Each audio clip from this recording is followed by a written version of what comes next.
right. So how to dig into this? First off, I want to tell you, again, we look at that B and C neighborhood is really the main areas that we recommend really digging in on any of these strategies, right? Not the high end or the low end of the market, somewhere in between. In the map here, we've been on the map tab this whole time. You'll notice I had this filter bar up here. So we've got, areas like zip code, city, county. We've got seller motivations in the quick filters. We've got property types, price points, bed, bath, and then a more button that has all kinds of different data points to work with that I had highlighted there for you. And, as we go through and layer these individual data points on the right-hand side, you're going to see a lot of properties you can just browse through. And these are properties that fit your current criteria, right? And then the bottom bar right here is the exact number of properties that are in your list right now. If you hit build list, here's what you're going to get, these 771 properties that fit your criteria, this second, and you'll see that evolve over time. And what we're looking for here is we want to start off with that area and start to narrow it down with this exact kind of 3 phases of filtering that I'll walk you through. So again, get ready, get this in mind, get ready, pause the video, pull up your deal machine, pull up the map, and get ready to follow along with me. As we go through this step by step, your goal here is to pull a list of leads of what we see is most successful is somewhere between 200 and 500 leads, maybe up to 1,000, if you're in a more competitive market or with certain lists and certain marketing strategies. But what we see just most commonly is 200 to 500 leads is enough leads. You have deals in there, but also a small enough list that you can consistently and strategically market to that list. And so we want you to go in there and follow this, this process step by step and come up with a list of leads that fit, that criteria, the 200 to 500, maybe up to 1,000. And what it looks like here is no matter what, everybody in here, first off, you got to start with a baseline of data, your foundation of this data pyramid, right? Start with this foundation that it's got to be strong to be able to hold the whole thing up, right? And so what this foundation contains is the area. So ideally a zip code. It also contains off market. So finding properties that have not listed, right? Not raising their hands saying, hey, a bunch of people come in and bid up this property, right? It's off market. We're going direct to seller. And then property type. So which type of property? Is it a single family? Is it a duplex, multifamily, condo? And we've got all kinds of stuff here. And so with that foundation in mind, let's walk through exactly how to put this in and start to build your list. So for area, again, when you click on this search bar right here, you'll see you've got address, a single address you can search by, a zip code, a city, a county. We really recommend a zip code to start off with because, again, it's going to be easier to get to that 200 to 500 range, and you're going to have a geographic focus, which is great for if you're going to be in the field, if you're going to drive for dollars, if you're going to do anything in person like door knocking or putting a flyer on the door. If you're going to get referrals in the area and say, hey, I worked on that house down the street or this one, or, it helps to have that local kind of hyper local focus there. And so let me put in one, just South City, St. Louis here, 63109. Great. Put in any zip code right here. So again, think of a zip code. Think of one that's ideally in a B or C neighborhood. So not the nicest neighborhood in the city, in your area, not the, most, distressed area, somewhere in between, up and coming, to the upper middle, and put that in there.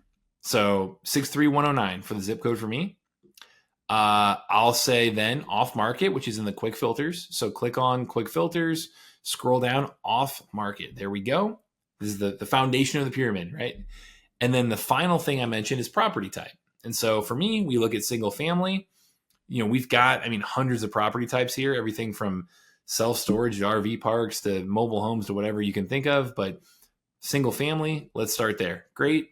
Now I took it down from 11,000 something to 8,022 properties that fit my current criteria, right? So you're seeing every time I add another layer here, as I add more to the pyramid, great. We're going to find the intersection of all this data. The most likely sellers in our market is going to be at the intersection of this data. here's a great place to start. It's that baseline, that area. So zip code, single family, off market. Now, or property type, right? Single family for me.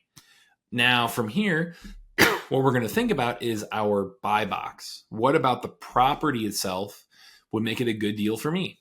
If you're, wholesaling, it could be pretty broad. If you're buying and holding, it could be really specific. Great. We've got the data for you to replicate this. So think about things like price point. Is there a certain maximum price point I'm looking for? Bed bath, something like, is there any specific things there? Square footage. So, the square footage of the property, the living area, any specifics there, any range there, any minimums or maximums there. What you'll notice again, we have the seller motivations, property types, price points, bed bath. The more buttons where we're going to be spending a lot of time here. That's kind of that catch-all, like I mentioned. So if you don't know where a data point is, just click on that and search right there. Some great examples, or at least one that I really, really recommend for this portion about the property itself, is year built. So an older property, right? We want to eliminate the new builds. An older property, more likely to need fixing up, more likely to be looking to sell, more likely that it's a distressed property, right? So year built for everyone on here, I highly recommend searching by year built and putting even just a little bit of a cap on it. Say like less than or equal to, we'll even call it 1990. So it's at least 35 years old. So, you can make it a little less than that, a little more. Great. This is an old part of town. It's barely going to move the needle here, but I want to make sure I at least eliminate the new builds here, or the newer builds. So property type, great. That's property characteristics, great. This is a one criteria I'd highly recommend for pretty much everyone here. Again, if you have a buy box, think about things about the property itself. In our data here, you've got, property characteristics, a million different types to be able to search by here. So replicate that buy box in here. And that is really the second phase of building the list. So we have the foundation. It's the off market, property type, zip code. And then the second layer is layering on property characteristics about the property itself. Now, the final piece here, the third phase, is thinking about the seller motivations. What could the seller be going through that could indicate they're looking to sell the property sooner than later? And so a great list, again, our goal today isn't for me just to hand you a fish and say, hey, great, here's exactly, the perfect list. It's to teach you this framework. It's to teach you kind of the art and science here of being able to do this over and over and over again yourself. And that way you can do this, and reapply this to all areas of town in any market and know exactly how to get in touch with motivated sellers. And this final phase is really the cherry on top, the big part that's going to take this from a good list into a great list. And so a couple things that across the board, I'd highly recommend pretty much everybody putting on as seller motivations, as things about the seller themselves that are criteria that's going to make this a good list. One would be last sale date. So if they owned it for a while, length of ownership, equity, like I mentioned, some other quick filters we'll go through here in a second, but let's start there. So you click on more, you click on always the and filter here, because we want to fit all of the criteria, right? This criteria and this one and this one and this one, right? We wanted to lower, to get more focused on the size of the list, right? Not if we did or, it would be this or this, it would broaden it up. We want this and this and this, continue to stack this data. So click on and, great. We said last sale date. That's a great one. We'll say last sale date is more than 15 years ago. I know 7 years ago and 15 years ago are two big jumps on likelihood of looking to sell. Great. Dropped us down to 1,580 properties. We're getting close, guys. We're getting closer to that list that we're looking for, that list size. So length of ownership, last sale date, like right there is one of them. I mentioned earlier, high equity. That is a really good one for us. We love those deals. We love talking to sellers that have a little bit of equity. If you ever have a question on, any of these filters that we go through, just go hover over this little tooltip, this little question mark. It's going to actually define for you what that data means. So like high equity, If you say, what is high equity? What percent is that? Well, when you hover over it, it defines it for you of at least 60% or more equity right here. So you click on high equity, great. I will tell you one easy thing to forget is we want to stack these data points, right? So turn on match all right here. That's a pro tip. Turn on match all. Great. We've got that match all button on now. And now you can see here, it dropped it down to 841 properties that are off market, high equity, single family homes, older build, haven't sold in a while in 63109. So really solid list so far. Again, the last thing I do want to add are maybe one more quick filter here. So, I mentioned that earlier. If you don't know what seller motivation to look at, click on your quick filters and you've got like 30 plus really, really good options on here. You will notice we do have MLS statuses too. So, if you ever want to look at on-market properties, like compare this to the MLS, which, not that easy to use, the MLS. And then there's not that much data like this. You can't do things like, hey, show me tired landlords, right? Show on the MLS. You can't, put on seller demographic data like this. So if you're looking at on-market, I would experiment with this too, right?